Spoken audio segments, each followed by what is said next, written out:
लक्ष्मीपुर सांगाना हाईस्कूल परिसर में आज भीमभोई सामर्थ्य शिविर अनुष्ठित हो जाए। कार्यक्रम में विभिन्न विभाग 5टी स्टल खोल बेले ब्लॉक 13टी पंचायत में अनेक भिन्नक्षम जोग देते।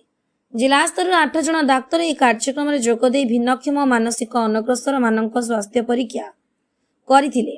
समुदाय 221 जन भिन्नक्षम निज निज नाम पंजीकरण करथिबा बेले पंचायत निर्वाही अधिकारी शिक्षक और शिक्षयित्री समेत लक्ष्मीपुर महाविद्यालय छात्र छात्री माने एही शिविर में जोगदे सबु क्षेत्र में सहयोग करथिले। पंचायत समिति अध्यक्षा सुहाई कुलेसिका अध्यक्षतार यह कार्यक्रम आयोजित होइथिबा बेले बीएसएसओ अंशुमान बेहरा कार्यक्रम परिचालना करथिले।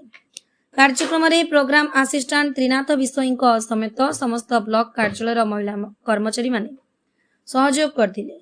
जिला स्तरीय डाक्तरी दल शिविर को आसवा विलंब हेबारु बहु समय धरी अपेक्षा करी बसी रही लोके विरक्ति प्रकाश करथिले। लक्ष्मीपुर प्रमोद जेना रिपोर्ट फास्ट न्यूज ओडिशा।